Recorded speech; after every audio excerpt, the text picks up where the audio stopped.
Hello students, good morning.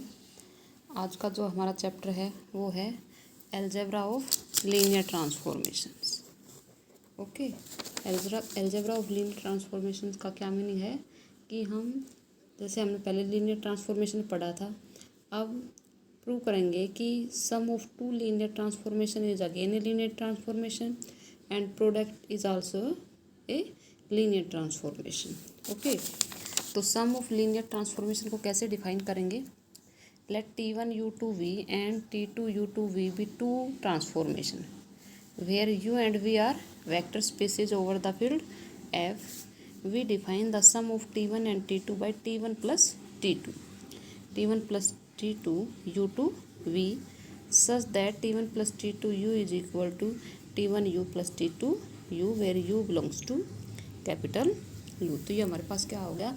Some of linear transformation. Okay, तो first theorem है let U and V be two vector spaces over the same field F.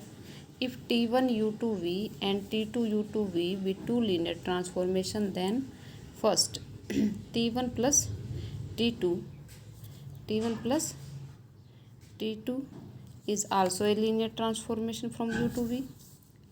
If A belongs to F, the function AT, product of a linear transformation TU to V with A and defined by AT U to V such that ATU is equal to ATU for all U belongs to U is a linear transformation into U into V. तो पहले तो जो given है वही लिखेंगे कि T1 और T2 क्या है, टू लीनियर ट्रांसफॉर्मेशन है. By definition of sum of linear transformation we have T1 plus T2 into AU plus BV. तो अब इनको अलग अलग कर सकते हैं, T1 AU plus BV plus T2 AU plus BV.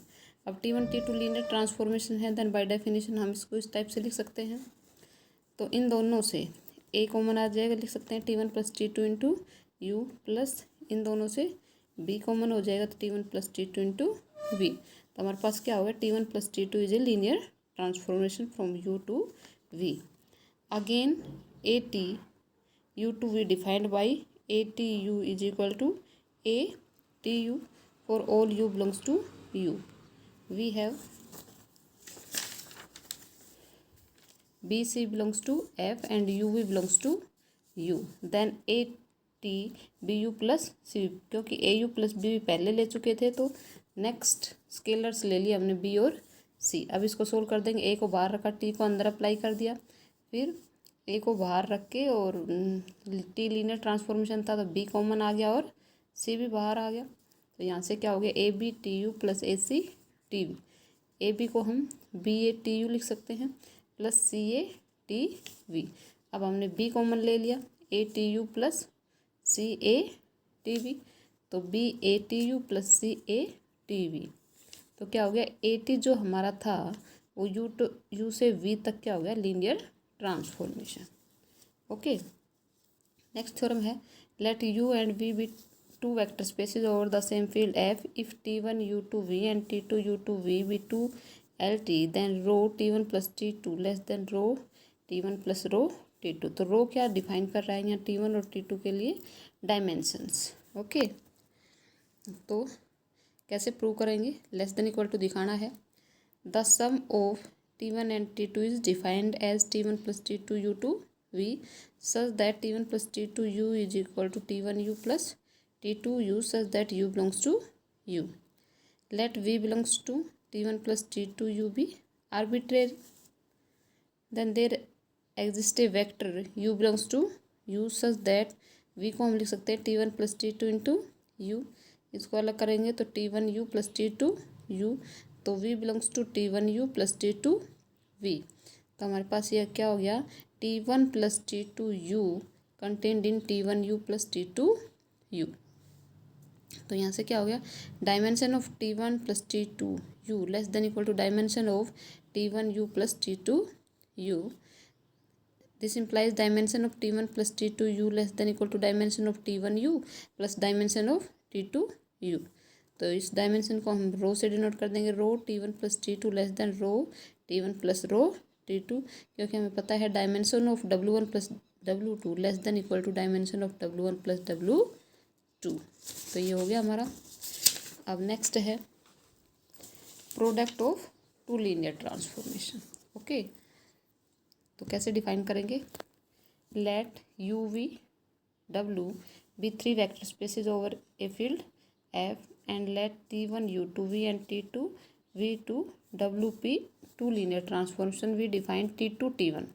अब प्रोडक्ट को कैसे डिफाइन करेंगे? T2 T1 called the composition और product of T1 and T2 by the definition T2 T1 U is equal to T2 बाहर रखा और T1 apply कर दिया तो क्या हो गया? T1 U। इसको हम कंपोजिशन भी बोल सकते हैं। तो हमारे पास थ्योरम है the composition of two linear transformation is again a linear transformation. Product को भी लीनियर ट्रांसफॉर्मेशन दिखाना है अगर अलग अलग दोनों लीनियर ट्रांसफॉर्मेशन गिवन है। Let T1 U2 V and T2 V2 W be two linear transformations. Consider the composition. हमने कंसिडर कर लिया T2 T1 U is equal to T2 T1 U। We have to prove that T2 T1 is a linear transformation. Product को linear transformation दिखाना है। For any u v belongs to U and a b belongs to F we can write T2 T1 into a u plus b v. ये condition दिखाएंगे। T2 को बाहर रखा, T1 apply कर दिया, T2 अब स्केलर्स बाहर आ जाएंगे क्योंकि T1 क्या है? लीनियर ट्रांसफॉर्मेशन है। तो यहाँ से फिर ए बाहर आ जाएगा, T2 T1 U plus b T2 T1 V। Hence T2 T1 is a linear transformation. दोनों कंडीशन होगी। यहाँ से हमारे पास स्केलर वाली कंडीशन भी होगी और ऊपर हमारे पास वेक्टर एडिशन वाली भी हो गई। नेक्स्ट थ्योरम है let T1 U2 V and T2 V2 W be two linear transformation. If T2 T1 is 1 1 then T1 is 1 1। ये कह रहा है अगर प्रोडक्ट 1 1 होगा तो सिंपल T1 भी 1 1 होगा। Second, if T2 T1 is onto then T2 is onto. तो कैसे प्रूव करेंगे? Let you v belongs to U such that T1 U is equal to T1 V। Both side क्या apply कर दिया? T2 T1 U T2 T1 V। तो यहाँ से हमारे पास T2 T1 क्या हो गया? 1 1 दे रखा था तो यहाँ से क्या हो गया? U is equal to V। Image equal लेके चले थे, एलिमेंट्स इक्वल आ गया तो T1 हमारे पास क्या आ गया? 1 1 आ गया। नेक्स्ट है let W belongs to W be arbitrary element then since T2 T1 U2 W is on 2 there exists some U belongs to U such that T2 T1 U is equal to W T2 T1 U is equal to W। T1 U is pre-image of W under T2। तो T2 T1 U क्या आ गया हमारे पास? pre-image हो गया W का under T2। if T1 U is equal to V and V belongs to capital V then T2 U is equal to W हो जाएगा ये। And so T2 is onto. हमें प्री इमेज मिल गई तो T2 हमारे पास क्या हो गया? ऑन टू हो गया। नेक्स्ट हमारे पास क्वेश्चन है let the linear transformation T1 R3 to R square such that T1 XYZ is equal to 4x 3y minus 2z। ऐसे ही T2 डिफाइन कर रखा है। T2 XY is equal to minus 2xy। Compute T1 T2 and T2 T1 compute करना है, इनकी value find out करनी है। As the range of T2 is not contained in the domain of T1 नहीं है क्योंकि T1 R3 to R square है, T2 कहाँ है? R square to R square. तो T1 T2 is not defined, ये डिफाइंड नहीं है। Now T2 T1 is defined as the range of T1 is contained in the domain of T2। तो next हम लिख सकते हैं T2 T1 XYZ को is equal to T2 T1 XYZ। अब जो डिफाइन कर रखा था उसके अकॉर्डिंग हमने T1 XYZ की वैल्यू रख दी। क्या रखी? T2 into 4x 3y minus 2z। अब इसको सोल्व कर दिया। अब T2 भी डिफाइन कर रखा था तो उसके अकॉर्डिंग क्या हो गया? Minus 8x 3y minus 2z। यही वैल्यू फाइंड आउट करनी थी। नेक्स्ट क्वेश्चन है let T1 R3 to R square such that T1 XYZ को डिफाइन कर रखा है। T2 भी लीनियर ट्रांसफॉर्मेशन दे रखा है, इसको भी इसने डिफाइन कर दिया और T3 को भी इसने डिफाइन कर दिया। Find a formula defining the operator 2T1 minus 3T2 plus 4T3। इसके लिए फॉर्मूला डिफाइन करना। Also find the image of -1 0 3 under the map and show that T1 T2 3 are linearly independent. तो पहले ये फाइंड आउट करेंगे। As T1 T2 T3 are linear transformation, so this is also a linear transformation. We have क्या ले लिया, XYZ। अब इसको लिख सकते हैं 2T1 XYZ minus 3T2 XYZ plus 4T3 XYZ। तो ये हमारे पास क्या आ गया, 2T1 XYZ को इस तरह डिफाइन कर रखा था, तो वैल्यू रख दिया ऐसे ही, T2 की यहाँ वैल्यू रख दिया ऐसे ही, T3 जैसे डिफाइन कर रखा था उसके अकॉर्डिंग वैल्यू रख दिया और इसको सोल्व कर दिया। तो ये तो हो गया हमारे पास। Also image of -103 under the map is given by.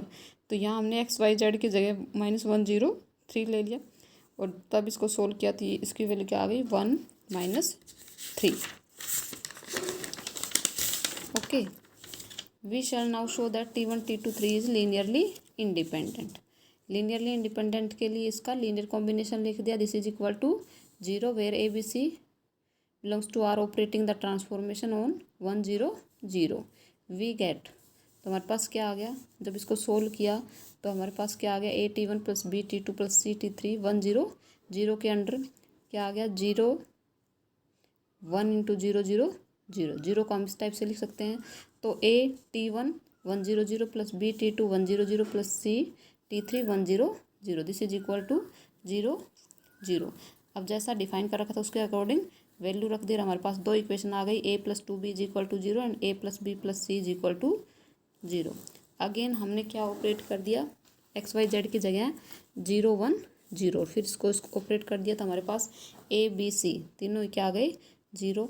अब स्केलर्स जब 0 आ गया तो हमारे पास T1 T2 T3 क्या हो गया, लीनियरली इंडिपेंडेंट। Thank you.